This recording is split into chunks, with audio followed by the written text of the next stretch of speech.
Ladies and gentlemen, welcome to another Conquest video. Conquest is one of my favorite game modes. It's the only game mode where I can unlock a brand new character just as soon as anybody else in the world can. And I love it for that. It takes a lot of preparation and planning, but then at the end of 3 long months or 2.5 months, you're going to get the newest character. This one being Admiral Trench. Looks pretty good. He's got a lot of talk going on about what's going to happen with Wat Tambor, but it looks pretty good, and I should have his team ready to go when he is unlocked. But as far as planning, going through your first run is important. And you want to finish the board kind of as soon as possible, unless you just want to go straight to Datacron farming, then you kind of stop after Sector 4. But your first priority, number one priority over global and sector feats is win. And 3-star every node as possible because you want to get every banner you can and not have to go back and do other things. I know it sounds obvious, you want to win, but prioritize that over feats, global feats and sector feats, because if you're trying to squeeze in those feats all the time, you might force a team that's not good, like a separatist team, and you're just going to lose that match. So you got to really pick and choose those battles. 3-star, the best. Don't mess around with feats on the best teams that you are stuck facing. Next point is rotate your Galactic Legends and best teams. Don't let them sit 100%. So if you're just at 4 million or 5 million and you have a smaller roster, you really need to be rotating to keep your teams fresh. So I would recommend doing like 2 or 3 battles with one of your best teams before moving to the next one. If you're doing 3 refreshes with 50s, which is very feasible, then you're going to be able to get through a bunch of teams like this. I haven't counted, but it's very important, especially for lower GP accounts. And then you do want to work on the sector feats, but you want to make sure winning is assured. But otherwise, you want to work on those sector feats on the Datacron nodes, same as global feats. And I'm going to talk a little bit in the next slide about the 40 win feats, because those are a little different. You do need to force the issue on those early because you want to start on those. And in this round, there's 3 of those. So that's going to take a lot of time and planning. When I go through Conquest, I finish the board pretty quickly within 2-3 days, 4 days maybe. Longer if I'm stalling to work on just Datacron farming because the Sector 5 bonus node isn't that important.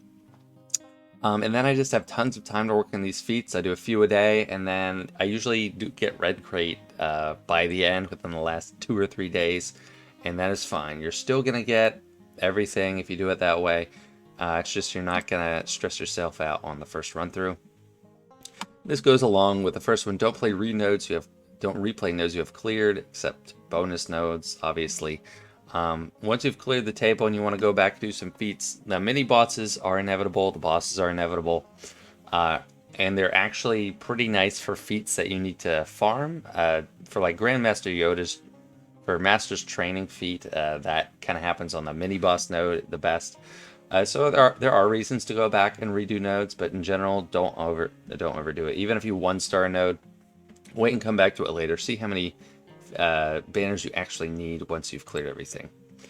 Ignore the southern/bottom challenge paths, not the top, and I think I have a graphic for it that I can put up, because the top path, when you're going through, can lead to extra data disks, but the bottom path isn't really worth it because it's just leading to techs and consumables, which aren't that great for running through, but you want to maximize your data disk choice. And then don't swap out data disks or avoid it if possible. Try only equipping those you plan on using in the long run. That's what that says. I know it's unavoidable. I do swap out disks from here and there time to time. But for the most part, I think you should come up with your best combination and then stick with it for the duration unless you really can't. And then also for those 4 data disks you get from the global feats, you're going to have to swap those out too. Next, we're looking at general priorities that apply to the whole of Conquest, not just your first run through. Number 1 is identify early on which feats you want to skip. Like for me, I'm going to skip the Ewoks, kill feats. Mine are just gear 9s. It's not going to work. I'm not giving them gear. Inflict torture 50 times. I'm going to skip that. I'm probably going to skip ransom 50 times. So that's 25 key cards right there. I don't know how much more I have to work with. And I don't know, I might skip some more. I might just leave some battles that I 2-star or 1-starred as is and not worry about them. Just plan ahead of time what you're not going to worry about. Have a variety of data discs that you want, that you think are good, because you might not come across your favorites. My favorites are like Zealous Ambition, Blindside, Ruthless Swiftness, Fortify, but I don't always come across those. So in the early sectors, I can afford to not equip data discs right away if I'm not finding any that I think are worth it in the long haul. But just keep in mind others that you want, and not just have one lone setup in your mind.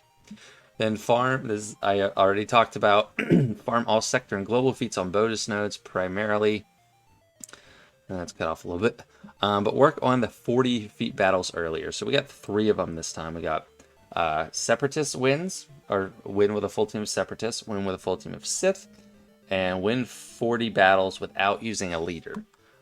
So those can be done at the same time if you're doing it right. You could put like Malik in the lead for a Sith team and Wat Tambor in the lead for a Separatist team. That Wat Tambor in the lead for a Separatist team is actually more feasible than it seems, because the Separatist leaderships on the non-General Grievous team aren't that special, so it might be able to work that way. But just do 3 to 4 of those a day, and you'll get it done in 10 days. So just keep an eye, make sure you're up on that.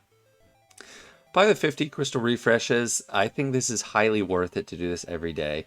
I do the hundreds because I want to be competitive with Datacrons, and that's my only edge in Grand Arena against these bigger accounts I face. But the 50 crystal refreshes will get you very far. In this round, I might only do 50s because I already have a lot of Datacrons. But sometimes I get impatient and I want to use hundreds just because I want to keep playing, keep getting through. But definitely spend it on that. It's way worth it. Like, if you have to sub out some other refreshes like mods. I know mods are super important, but if you're an endgame player that needs Datacrons, the 50s are worth it. But even if you're just trying to get a Conquest characters, they're pretty important in the long run. So figure out something, probably. Don't play the Conquest Plus Pass. So the Conquest Pass, the first one, isn't about getting through and getting red crate. It's about a bunch of rewards, and it seems pretty worth it for someone if they are a spender, even a light spender. But Conquest Plus Pass just seems like a pure ripoff. You only get 25% stamina regeneration. You can swap out data discs freely, but it saves so little in the long run. The only people I think can make use of this are early mid-game players that are just 4 or 5 million, and they have a smaller roster, and they don't care about spending in the game. They like spending, they're just not to the end game yet. That's pretty much the only people I can think of that it would be worth it to get that pass. And next we got my recommended data discs. So I'm not going to recommend just one specific set and give it a name like I used to. I used to say, oh, I found the holy grail of data discs. And that was when Amplify Agony was in. I think that pretty much was the best setup you can have. But right now, I don't think it's like that. I think what you should do is, in your mind, separate the data discs into 3 main categories that are important and pick from those when you see them. You want damage data discs that are helping you actually kill and get through the enemy. Initiative, which is basically turn meter or speed or getting to take your turns. And then durability. You want to spend 2 to 3 dots on durability that's keeping you alive. So Zealous Ambition, very important. Damage, very important. I spend the most of my dots on this. So if you have 2 Zealous Ambitions and Blindside, and I also throw in Ruthless Offense, so that's 7 dots right there. If you at least get a turn, you're going to like blow through them. Blindside's extremely important. Zealous Ambition isn't going to do anything for the General Grievous squad or for like the CLS squad, but Blindside is. So I keep them all equipped at the same time because I'm regularly switching back and forth between support heavy teams and attack out of turn teams that don't have support. So I think these are all important, and the Ruthless Offense really can speed up the win, which is great when you're doing Datacron farming and it's just a slog. Then Initiative, pretty much there's only 2 I like to use here. Ruthless Swiftness, I have up to 2 or 3 of these because it makes every team like Imperial Troopers or something, and it's really very much quite nice, and it's 1 dot, so it's great. So get a couple of these, maybe 3, that would take my total up to 10. Fortified is unique. It's in both areas, initiative and durability, because you're getting 3% turn meter when you're damaged. So it's not great, but if it's close, it can lead you getting the turn you need to go, and it also helps you survive. So I've moved away from using Fortified because I don't know. I'm not getting any turns with the way I approach things, so I don't like to use the 3 dots. And then for durability, the best is Entrenched by far, so pick this up if you can get it. Protection up 75% or 50% even is great. I don't like to use the Vitality data discs because the only thing you really care about the most is that initial frenzy, and Vitality is 2 dots, Entrenched is 1, so you can get like either 100 or 150% protection up for the price of what you get, like, I don't know, 30% health, 27% protection. I don't think that one's worth it. Voluntary Vanguard is another good one. So if I had my ideal setup, I'd be all this: 2 Zealous Ambition, 1 Blindside, 1 Ruthless Offense, 2 Ruthless Swiftness, and then 2 Entrenched and a Critical Formation. Voluntary Vanguard is nice, though, if you don't have the exact lineup you need. Voluntary Vanguard is basically almost a better version of Wat Tambor, because you can make your strongest character taunt, even non-tanks like Ray, which is helpful if you need to keep some weak characters alive. But that is a decent one. It only comes in green, so don't worry about looking for a blue or anything. And it helps them survive more. Critical Formation is very nice. Again, 1 dot. And when you score a critical hit, all allies get 12% protection. So this is really quite nice if you don't get the first move and then they do a lot of damage and then you get to go and you get some crits and you're healed all the way back up. It's very nice. I recommend that. So 7 dots here, an extra 2 dots here, and then 3 dots here probably. So 2 Entrenched and 1 Critical Formation. But there's others that could fit into these categories. I didn't put them here. I just think these are the best to focus on, and you can pretty much forget everything else.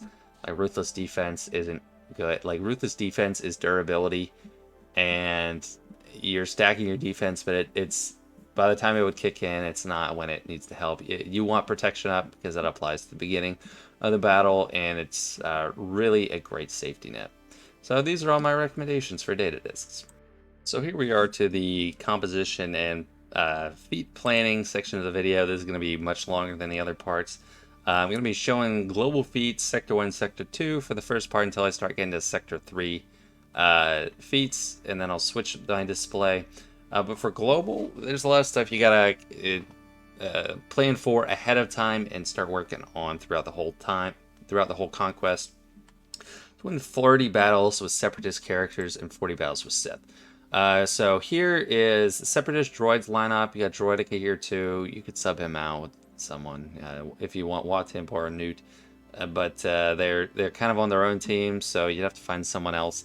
So I think Droidica would work fine here. And you really want, the blindside data disc for this team, at least 1, because B1's always attacking out of turn, so you're going to get some exposes. You're actually going to get through. Otherwise, their damage isn't great.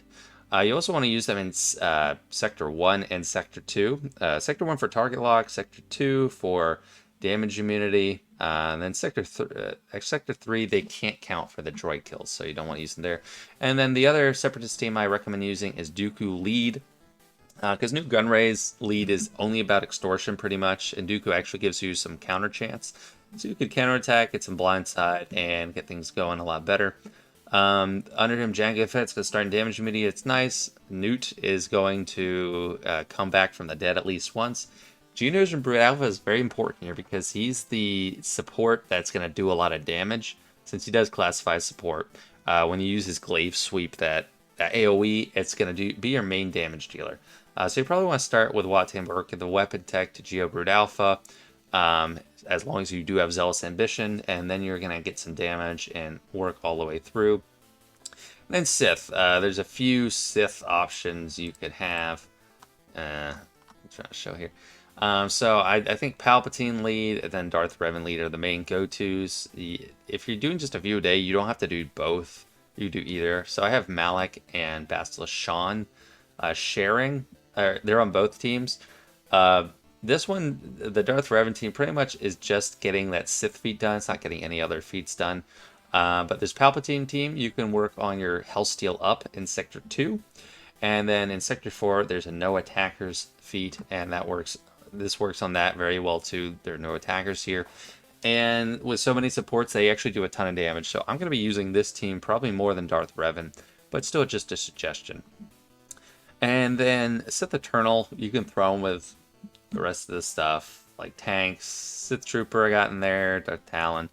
The only way to get the feat counted probably is have a full team of 5. But the way I use the Eternal in Conquest, I pretty much throw him in as a solo against Gas or other Jedi teams I think he can beat. But if you want to go for those global feats, you're going to want to use them. And then for the feat where you need R2-D2 and C-3PO, you can use CLS. It's a good team, obviously. And you're going to win. Like, you're going to pretty easily. I think 3PO and Chewie can be subbed out here. R2-D2 is going to do a lot of damage when you have Zealous Ambition. And the rest of the team does great with Blindside. And C-3PO is in that team naturally. This actually used to be the lineup before 3PO and Chewie, if you weren't around back then. And yeah, that's just a global feat team. And one of the last global feat teams I'm going over is, so you need to get wins with BT1 and 000. It does not state they have to survive. If it's bugged and they do have to survive, this might change. But as of now, you can just do this with Ray and Dash Rendar. I don't, as long as you have the Zealous Ambition. And I would only do this on Datacron nodes because you are not going to 3-star. These two are probably going to die. Or just any other 2-man team that's going to work. You could use Jedi, like Jedi Master Luke, Jedi Knight Luke, and like Jedi Knight Revan or something. Although that wouldn't have a ton of damage. But yeah, if Wat Tambor gives weapon tech to Dash, and if Ray gets to give him lifeblood, that's great. If not, his AoE should still wipe out a lot of teams. So that's what you got there. Defeat at least 500 enemies is easy. And then there's the 2 where you're needing those 4-dot data discs, so that'll be simple when you get to them. The battles without a leader, I mean, I did talk about it. You could probably use Malik here, or Malik and lead in this team, or Wat Tambor the lead there. But I'm not going to advise a ton of teams for that because it is tough, and you want to pace yourself with that. Don't be trying that on teams that are very strong to go against. Next up, moving on to some sector feats. If you have Inquisitors, this is an obvious choice for those Inquisitor-related feats, like the defeat 50 units with Inquisitorious units. Much easier than getting 15 wins, in my opinion, because you can get it in probably like 8 battles or less if you're facing the right teams. And then it's also useful for Sector 5 with Purge. If you're using... It's just a good team, so just use them in your first run-through if you do have Grand Inquisitor. If you have the normal Inquisitors, you can probably do it too, but really if you have Grand Inquisitor, that's an easy feat. This might be one, those feats might be ones you have to skip though. For a lot of people it will be. So you gotta plan appropriately. You might not get red box if you don't have enough Ewoks, strong enough Ewoks. And then this clone team is just one of my classic favorites. I swapped out 5s for Wrecker here, so that because there's no stealth feat, so it's not just Echo and Tech working towards the feats here. But this does work for the defense up in Sector 1. Because Wrecker gives defense up to the whole team. That'll be 5 right there. It's just Clone Troopers. It's not Bad Batch, so he gives it up to everyone. And there's no attackers here. Because of Zealous Ambition, this works very well. Rex gives turn meter to anyone that's taking hits, and then eventually he'll go, give everyone turn meter, and you're off to the races. Really one of my favorite teams, and it's one of the ones I use it for Datacron farming just to get quick wins. And then another one, Sector 1. Getting defense up. That's why I have this listed for Sector 1. I probably need to swap the team because it's supposed to have Bastila or Barriss there. So if you have Barriss there, Yoda can spread the defense up. So if you have sound off, you might miss this, but I didn't change the lineup completely. You could also have Commander Tano in there because you don't have Jedi feats anymore. But yeah, the Jedi Master Kenobi is pretty much an easy win. And moving on to Sector 2, for the Hut Cartel kills, yes, if you have Jabba, obviously you want to go for that, and you're going to get a lot of thermals that way in Sector 2. And Sector 4 is the Hut Cartel kills. But if you don't have him, you can get a lot of kills with Cad Bane. Cad Bane is a support character, so if you work on calling him to assist constantly, you're gonna get the kills, even if you're not like specifically working, trying to target him for the kills. He's gonna be doing the most damage. He can do like a double tap for almost 100,000 each. So calling the assists with Mandalorian, Boss, and Grief Karga. Grief Karga is a support too, so he might steal some kills, but he does way less damage than Cad Bane, even with Zealous Ambition. And then Boosh, she can throw out some thermals. If you're not using her, you can throw on Greedo if you have him developed, and you don't have Java for some reason. He does thermals, and you could get some kills with him, maybe. He's not support, so he's not going to do a ton of damage. But he is a great option as well. Another feat you got to do in Sector 2 is kills with Rebel Fighter units. So you got probably either Mon Mothma to work with, or the Admiral Raddus team. Mon Mothma doesn't really have many supports. His Pow's not a support, so yeah, it doesn't have supports. But Blindside is going to be your best friend, unless the actual kill triggers on an expose, and then it probably won't count the kill. For Admiral Raddus, Cassian is a support, so Admiral Raddus is too, but Admiral Raddus isn't actually a Rebel Fighter. Same with Mon Mothma. You don't have to worry about it with Raddus, but you might want to hold off on his AoE. Unless it's a really durable team, you can get a lot of their health down and protection with the AoE, and then try to let the rest of the team handle the kills. But it's going to be hard to squeeze 50 in, but it'll just take a couple days, and then you'll be fine eventually. Another Sector 2 feat that I recommend doing is damage immunity 20 times. That doesn't take too long. I mean, Droideka is going to help for that if you're using Grievous. Jedi Master Kenobi is going to help for that. And Django's going to help for that under the Separatist lead. So it's just not too bad for that one. Now we're getting on to some Sector 3 feats. I'm going to switch the graphic. So the first one I have here recommended is Sortie, and also has C-3PO and R2-D2. BB-8 is kind of indispensable because it's giving turn meter to everyone, and then Sortie as a support is going to do tons of damage. This whole team has no attackers, so it helps in Sector 4 for that feat. And then it works in Sector 3 for defeat 50 enemies with non-separatist droid units. You're gonna have no trouble with that here, and it's also dipping for the global feat with these two, so it's pretty great. And there's also the Master's Training feat here, so if you feel the need to cheese it, this is probably one of the ways to go. You want Scarif Rebel Pathfinder, Hermit Yoda, Watain Bar, so you want them taunting all the time with a tank tech.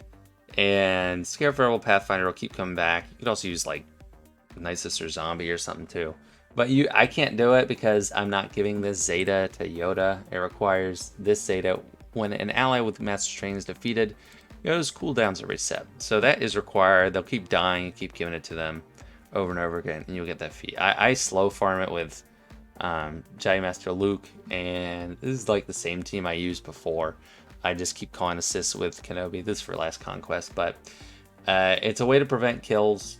Except Bastila can do a lot of damage, but I like to stall it out, and I get 4 or 5 on a battle like that, and I just do it on the Night Sister Datacron node. And then also for Sector 3, the variant of CLS you want is almost full normal, except you take out C-3PO and put in like Old Ben, because he just helps. He's not a support, so you're double dipping for that no support feat in Sector 3 and the blind. And if you don't find yourself getting enough blind, you might eventually want to do this blind spam team with Rey. So you put the tank tech on like the tank or whatever, unless you have Volunteer Vanguard, you don't need that. Put the weapon tech on 3PO and Chewie, have him cycle through turns, and have C-3PO reset his cooldowns, and you can get that feat done pretty quick. Here's another no supports team, just Jedi Master Luke. There's plenty of options for no support, so don't need to harp on it too much here. Actually, moving on to Sector 5 now. And the reason I'm moving on to Sector 5 already in my labeling is because the Sector 4 feats I've covered in all the earlier squads. They all kind of double dip and work for Sector 4.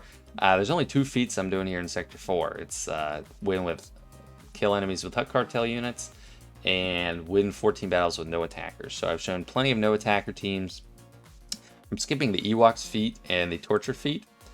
And if you haven't noticed, I'm not really covering mini boss feats or global feats. I think those are easy enough to figure out, or they're very granular.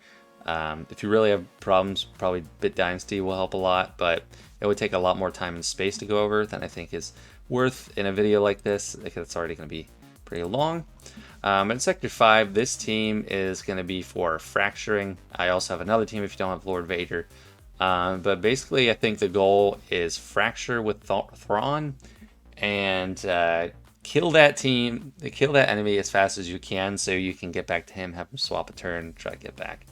Moff Gideon is there to help prevent a lot of damage to keep you alive, although he is going to do some damage himself as a support. Same with Piet, as they might not survive.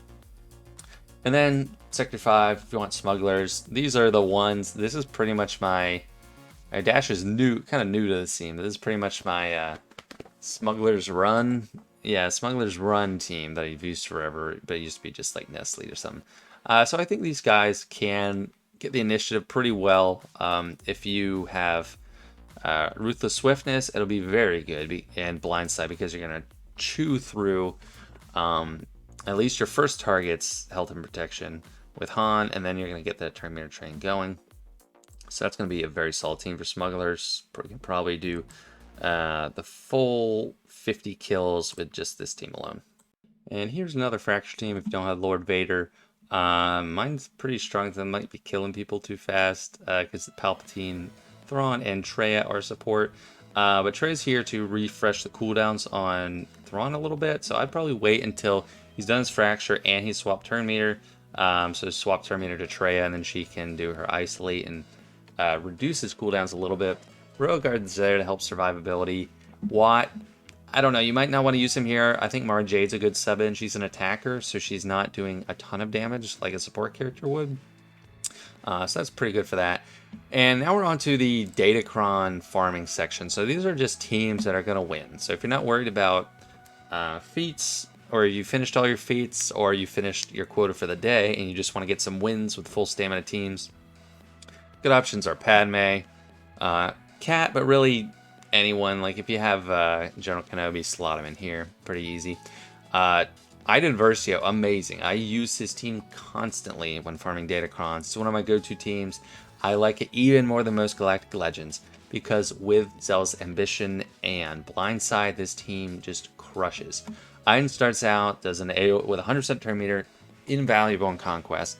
Calls everyone to assist. Stark and Range Trooper hit like crazy, like super hard. So you're going to wipe out, get through someone, or at least get them under full protection. Ruthless Swiftness is going to kick in, keep them going. And I usually win within 30 seconds if it's either against the Bounty Hunter node in Sector 1 or the Tusken node in Sector 4. Even it's such a good team. And then Rey, if you have Rey, this is a great team. Jedi Training Rey lead might not be bad either. It's just less durable. You could even get the damage immunity feat with this too. But Dash, Rendar under here, easy wins. So this is just one of my sim teams for Datacron nodes. And also Night Sisters. They're not really going to help you with any feats, but they hit very hard with Zealous Ambition. Talzin, Ventress, which is kind of strange. She seems like an attacker, but she's a support. And Daka hit very hard.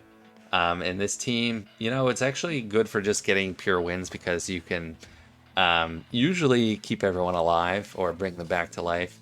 They're not that great in a lot of game modes, so you might not have them super developed, but Daka hits super hard, Talzin and Ventress hit very hard. So really just a great team to use. So that's it for me. Hopefully this helps you plan your approach for the next Conquest. Maybe you're not, a lot of my viewers are under 4 million, so you might not be ready for Conquest, but let me know what you think. What are you planning on doing? What are some other squads you would recommend? And what are some of your favorite data discs? And prove to me why they're better than the ones I recommended.